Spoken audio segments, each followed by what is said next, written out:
So he grew up in a religious cult. And he is like not buying it. Like whenever there's any kind of group think going on or any kind of, he's like, I know what this is. I know what this is. Get the fuck out of here with this. He's the best at calling that. He's so good at that because I would imagine, I don't have that experience, but I would imagine if you had that experience of growing up in a fucking religious cult and then escaping, then realize like, oh my God, these are regular people. Regular people get caught up in mind viruses. Like we always want to look at people in a cult and go, well, that would never be me. I'm too smart for that. These fucking morons. Why do they believe that guy? We're all susceptible. All of us are. It's easier to train a smart dog than a dumb one. And especially the appeal of the cult is you have this hidden arcane knowledge that the normies don't. And this is going to feed into your sense of intelligence and self-importance. It's like you're one of the ones in the know. And you can be really aggressive about enforcing your opinion because you know it's right. Oh, right. You know what I'm saying? Like there's a thing that people are doing that they did during the pandemic and they do about any issue that's controversial, whether it's abortion or whether it's guns or anything. It's like the people, instead of like talking about it like these are the pros and cons, this is what's going on, this is where I could understand why you would think like this is why I think like that, and just try to work it out, it always becomes this like very vicious attack on your mental capacity, on your thought process, your education. You immediately, they want to classify you in some sort of a category where they could dismiss you, whether it's sexist or racist or transphobic or whatever. They just throw you in an out group and start screaming at you. And it's the most unproductive way to communicate. And I think it's also a product of social media that we need to be really careful about because it's changing the way people interact with each other. Well, I think it's more a function of evolutionary psychology because if I'm low status and I have no opportunity to, raise my rank in terms of kind of whatever long-term mating, this gives me an excuse. Now I'm in a position to tell Joe Rogan, Mr. Podcaster celebrity, that I'm better than him. So right away, without having to do any of the work building the audience, I'm leapfrogging over you because I understand drug protocols better than Joe, who went to the veterinarian and just took something off the shelf and just injected into his veins. Yes. Yeah, definitely it's that too. There's like many factors, but that's definitely one of the factors why people get aggressive and attack famous people. But it's not just famous people. They do it to people that any person who has an ideology that's different than them. Like, people on the right do it too. Of course they do. Everybody does it. It's a natural part of human. That's why you're seeing these bizarre shifts.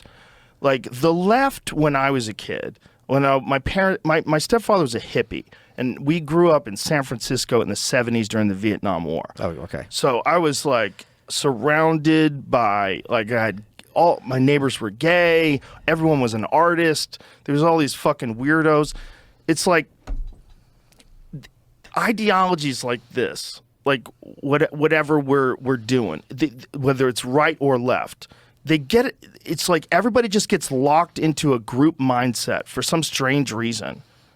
And if you don't agree with everything in that group mindset, they can just fucking dismiss you. Right. They just completely dismiss you. They're looking for filters to not have to listen to anything you say further. I have pronouns in my bio on Twitter because if you're this type of conservative who thinks, oh, pronouns in bio, I don't have to listen to anything this guy has to say, I don't want to be talking to you anyway, if that's how your mind works. So right away, it's going to alienate me from that audience. It also works because if you're someone who is on the other camp and you see pronouns in my Twitter bio, you're going to perceive me as part of your team and you're going to listen to what I have to say. So it works in both directions. But instead of listening to, does this person have a point? Is this true? Is it false? It's immediately, should I be listening to anything they further have to say? Now, can I dismiss them immediately with one word or one phrase? I mean, anyone who likes this can't possibly. Well, it's like stupid people make good points all the time. So when I was a kid, the left was all about freedom of speech and freedom of expression. And, if you were like a person who never vaccinated your children, you would be much more likely to be on the left. You were someone who didn't trust pharmaceutical companies. Right. You were someone who wanted. Yep. Hippies were all about like healthy food. Like there was a lot of the hippie stuff was stupid, but a lot of the hippie stuff was. It's not that it was stupid. It doesn't work without discipline. It doesn't work without exceptional people who work hard to discipline and then share with each other. Like, you can't just everybody share with everybody, because there's a natural human inclination to not do anything if you don't have to do anything, especially when you're young. It's not good for the development of a human being to give them everything they want when they're young. That's why it's fucked up when you see like young rich kids. It's like they're classically fucked up. Like, there's something wrong about that, right? I think hippies have gotten a bad rap. And when I was much younger, I thought, okay, these guys are idiots. They don't know what they're talking about. The older I've gotten, the more I'm like, you know what? Like, they're probably onto something. They were onto something. Like in the late 60s, where they're like, why are we sending kids to die overseas? Like, why are drugs illegal? Yeah, what are we like? Okay, let's have some pleasure. Let's expand our minds. Like, it sounds stupid now because it's become an eat, pray, love thing. But looking back, I'm like, they weren't so bad. And who were they really? Like, a lot of them were destroying their own lives. Let's be honest. Like, at a certain point, hedonism's a problem. But in terms of like their motivations, I'm like, I kind of have a soft spot for them. And if you meet some of these older hippies, like even like especially the Bernie Sanders types, a lot of them are just really nice people. Yeah, and they just want really to have nice good people. neighborhoods. Yeah, and they got into a nice vibe of like being a good person. But that's what the left used to be about. The left used to be about like freedom. It was more like freedom of speech, freedom of expression.